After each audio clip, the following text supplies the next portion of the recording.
Welcome to the NuBn Spiritual Warriors Astrology Podcast. My spiritual essence is Walamu Mudada.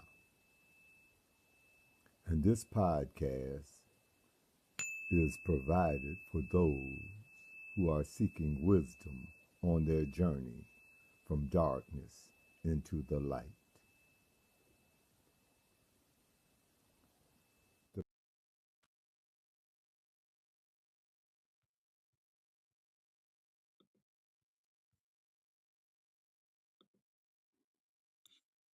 Kee2 Star Constellations.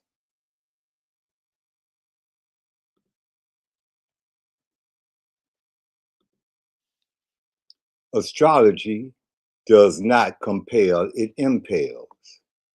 The planets are energetic consciousness that communicate cosmic vibrations.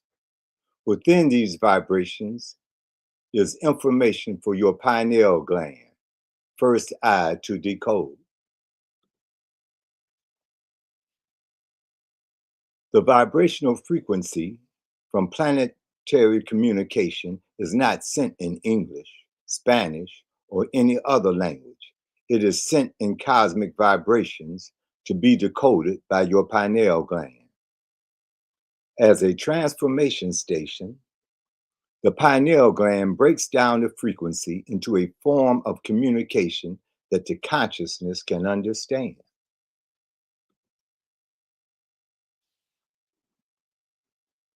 In learning astrology, it is very important that you learn the language of astrology.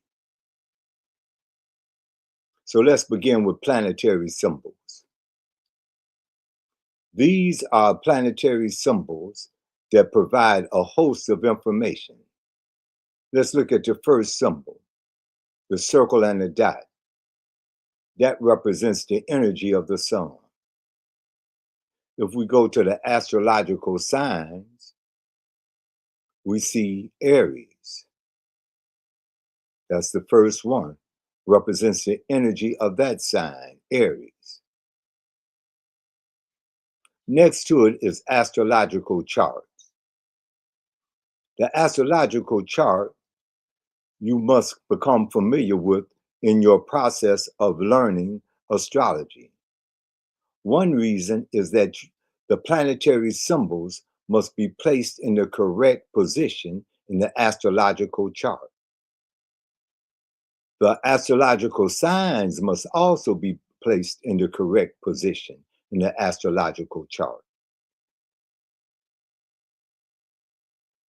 Below is the astrological houses.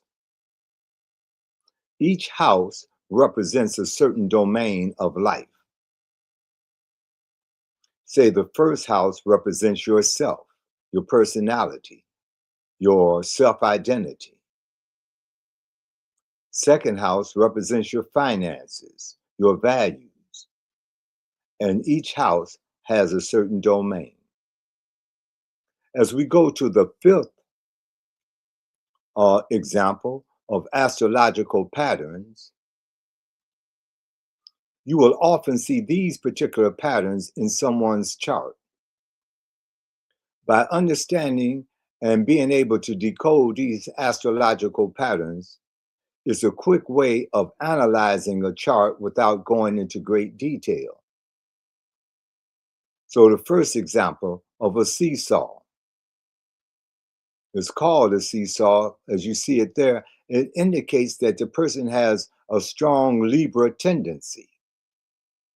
Now, they may not be a Libra, but they have a strong Libra tendency because there's an inclination to balance the opposite ends of the configuration, to bring some harmony and balance to it, just like when you're on a seesaw. Next, we want to go to the astrological aspects. These aspects indicate the form of communication that the planets are having, like the conjunction. usually from 0 to 5-degree orb. That means that when a planet is in the position of a conjunction, two planets in the position of a conjunction, that means that the journey or the story is beginning to unfold. You have the sextile, 60 degrees, the square, 90 degrees, the trine, 120 degrees, and the opposition, 180 degrees. Also, you have 4 elements of manifestation: fire, earth, air, and water. These elements are prevalent in the 3-dimensional form.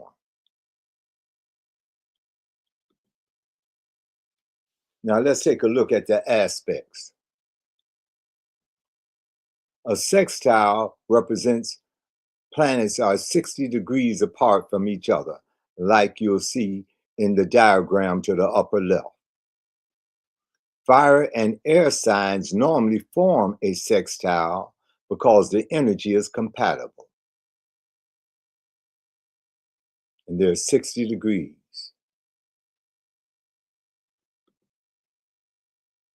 Earth and water normally form a sextile because the energy is compatible again, 60 degrees from each other.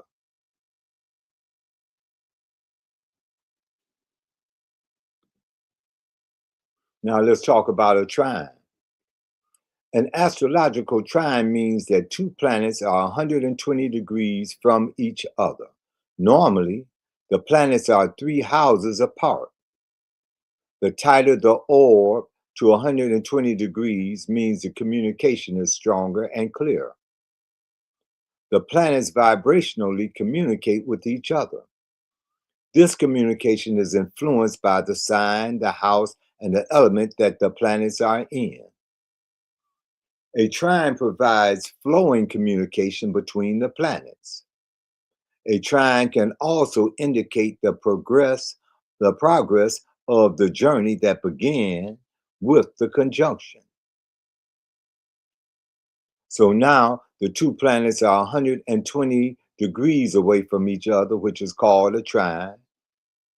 They also appear to be 3 houses apart. And the communication is good. The communication is flowing. That's a trine. Notice that like communicates well with like. Fire is trying to fire. Air is trying to air. Earth is trying to earth. And water is trying to water.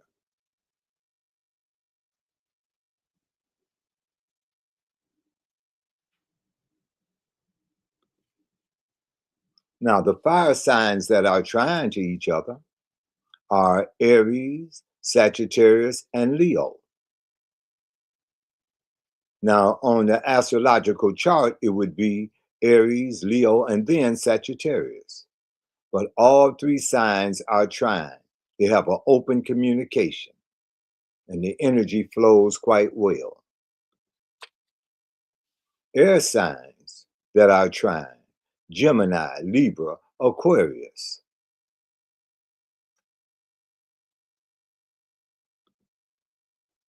Water signs that are trying to each other: Cancer, Scorpio, Pisces.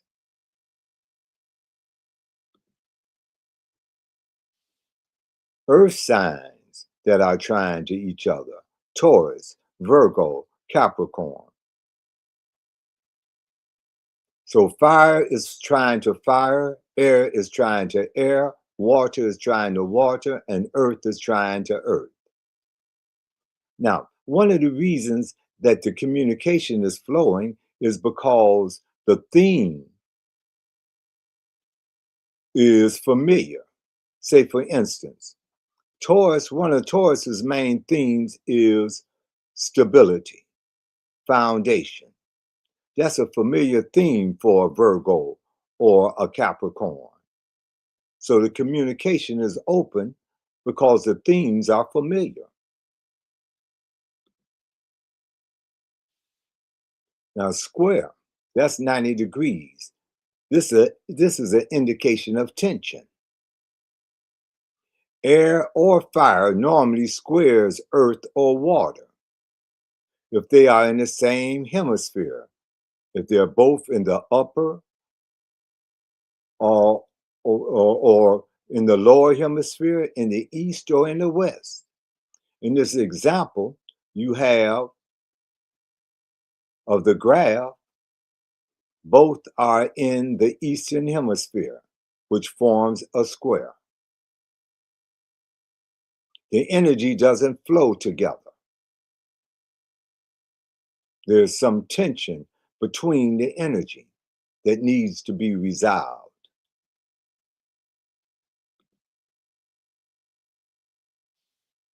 Air and fire can form an opposition if they are in different hemispheres. If one is in the upper hemisphere and one is in the lower, or one is in the east and the other is in the west. For example, the planet Mars is at the top in the ninth house or in a Sagittarius house. The planet Jupiter is at the bottom in Gemini's house. Now, Sagittarius house at the top represents fire, and Gemini's house at the bottom represents air. They are in opposition. So that means that there are some tension. One way you can look at it, with it being 180 degrees apart, is that they're the furthest away from each other. So the communication may be faint. They may not hear each other that well because they're at the furthest distance that they can be from each other. That's called an opposition.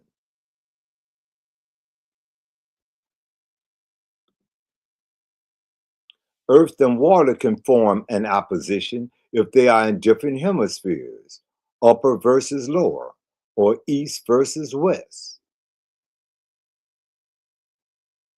And 180 degrees represents the furthest that the planets can be from each other. So the communication is not clear, it's not strong. And there's an opportunity for miscommunication. Therefore, there needs to be more effort put into reaching a compromise or coming to agreement or reaching a mutual understanding. The next thing I want to refer to is the lunar nodes. Now, these are not planets. They are points in which the orbit of the sun has intersected the orbit of the moon. And at that precise intersection is called the lunar south node or the lunar north node.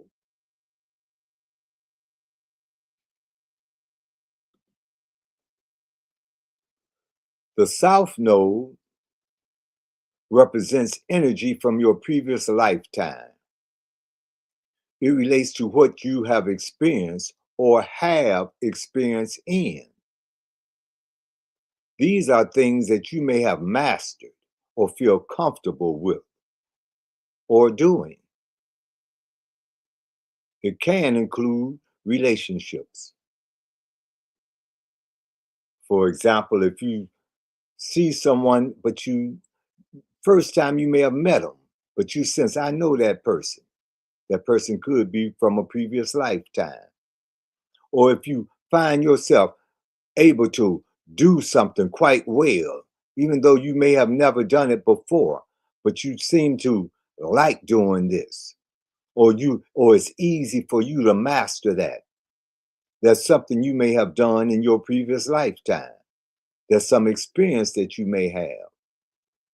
So the south node in your natal chart represents that type of energy, previous life energy.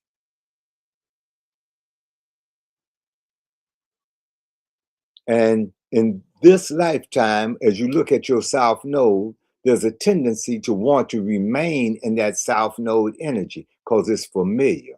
I'm comfortable with that. But that's from a previous lifetime.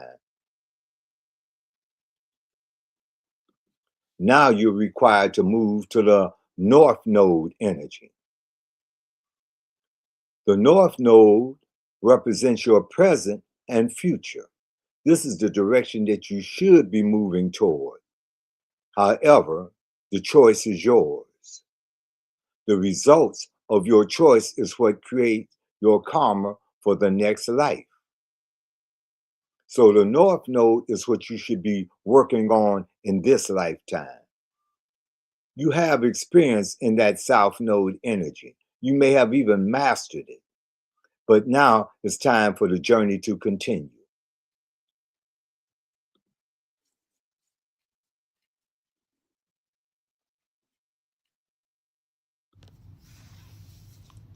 Assume the position. It may be with your feet flat on the floor and your spine erect. It may be in a yoga position. Whatever position you assume, your spine is erect. Now gently close your eyes, for you are going on an inner journey. And this inner journey begins with the breath.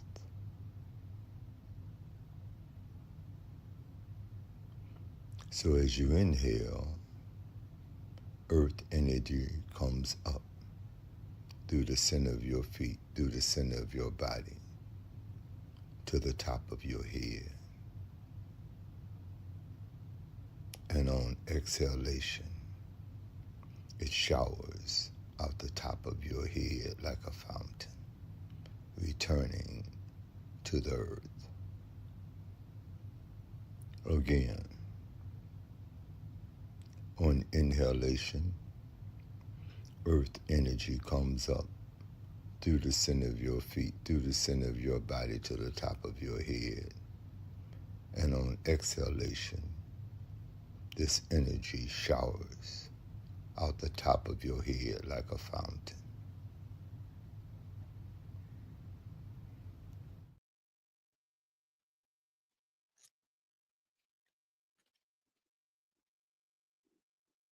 Kee2 star constellations. Kee2 star constellations is a family affair. As a family or an individual, learn the ancient science of astronomy, astrology, numerology, and sacred geometry. The lessons are basic and engaging for all ages.